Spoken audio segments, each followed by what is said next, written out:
24 ஜூலை 2026 வெள்ளிக்கிழமை அன்று நெய்வேலி வட்டம் பிளாக் 8 அமைந்துள்ள ஸ்ரீ அனந்தராமன் கணபதி ஆலயத்தில் நடைபெற்ற விளக்கு பூஜையில் நான் கலந்து கொண்டேன். அந்த இனிய தருணங்களை காட்சிகளை இப்போது காணலாம். வாங்க பார்க்கலாமா?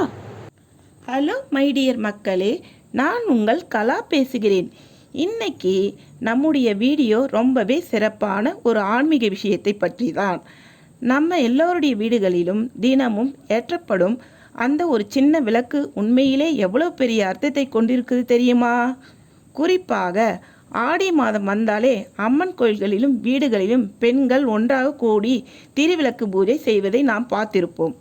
ஆனால் இந்த விளக்கு பூஜை எப்போதும் ஆரம்பித்தது? இதற்கு பின்னால் இருக்கும் வரலாறு என்ன?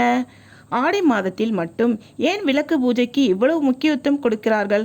விளக்கு பூஜை செய்தால் என்னென்ன ஆன்மீக நன்மைகள் கிடைக்கும்? இப்படி நம்மில் பலருக்கும் தெரியாத பல சுவாரஸ்யமான விஷயங்கள் இந்த விளக்கு பூஜைக்கு பின்னால் இருக்கிறது. அதனால் இந்த வீடியோவை கடைசி வரை தவறாமல் பாருங்கள். ஏனென்றால் வீட்டில் ஏற்படும் ஒரு விளக்கு வெறும் வெளிச்சம் மட்டும் தருவதில்லை, நம்முடைய மனதிலும் வாழ்க்கையிலும் நம்பிக்கையின் ஒளியை ஏற்றுகிறது என்று நம் முன்னோர்கள் நம்பியிருக்கிறார்கள். அப்படிப்பட்ட சிறப்புமிக்க திருவிளக்கு பூஜையின் வரலாறு, முக்கியத்துவம் ஆடி மாதத்தில் ஏன் செய்யப்படுகிறது, அதன் ஆன்மீக நன்மைகள் இவை அனைத்தையும் இந்த வீடியோவில் தெளிவாக பார்க்கலாம். வாங்க மக்களே, நம்முடைய விளக்கு பூஜையின் சிறப்பை தெரிந்து கொள்ளலாம். விளக்கு ஏற்றும்போது சொல்லக்கூடிய ஸ்லோகம், உதாரணமாக சுபம் கரோதி கல்யாணம் ஆரோக்கியம் தன சம்பதமாம் சத்ரபுத்தி விநாசய தீபயோதியர் நமோஸ்துதே. இதன் பொருள், நல்லது, மங்களம், ஆரோக்கியம், செல்வம் கிடைக்கட்டும், தீய எண்ணங்கள் அழியட்டும், விளக்கின் தெய்வீக ஒளிக்கு வணக்கம்.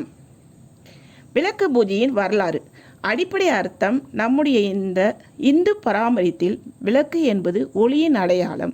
இருளை அகற்றி ஒளி தருவது போல நம்முடைய வாழ்க்கையிலும் இருக்கும் அறியாமை, பயம், எதிர்மறை எண்ணங்கள், துன்பங்கள் நீங்கி நாணமும் நல்ல சக்தியும் வர வேண்டும் என்பதற்காக விளக்கை வழிபடுகிறோம்.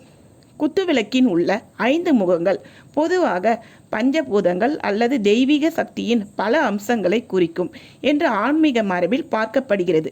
அதனால்தான் விளக்கு ஏற்றுவது வெறும் தீ ஏற்றுவது அல்ல, தெய்வீக சக்தியை அழைத்து மனதை ஒருமுகப்படுத்தும் ஒரு வழிபாடு என்று கருதப்படுகிறது. கோயில்களில் பெண்கள் ஒன்றாக கூடி குத்துவிளக்குகளை வைத்து செய்யும் வழிபாடு திருவிளக்கு பூஜை அல்லது குத்துவிளக்கு பூஜை என்று அழைக்கப்படுகிறது. இது கூட்டு பிரார்த்தனையாகவும் குடும்ப நலம் மற்றும் உலக நன்மைக்காகவும் செய்யப்படுகிறது. ஆடி மாதத்தில் ஏன் விளக்கு பூஜை செய்கிறார்கள்? ஆடி மாதத்தில் அம்மனுக்கு மிகவும் சிறப்பான மாதம் என்று தமிழர்கள் ஆன்மீக மரபில் நம்பப்படுகிறது. மாரியம்மன், துர்க்கை, காளி, பார்வதி போன்ற சக்தி அம்சங்களை வழிபடும் காலமாக ஆடி கருதப்படுகிறது. அதிலும் குறிப்பாக ஆடி வெள்ளி, ஆடி செவ்வாய், ஆடி அமாவாசை, ஆடி பூரம் போன்ற நாட்கள் சிறப்பாக வாய்ந்தவை. அதனால் ஆடி மாதத்தில் பெண்கள் விளக்கேற்றி அம்மனை நினைத்து குடும்ப நலம், ஆரோக்கியம், மன அமைதி, செழிப்பு ஆகியவற்றிற்காக வேண்டிக் கொள்வது வழக்கமாக உள்ளது.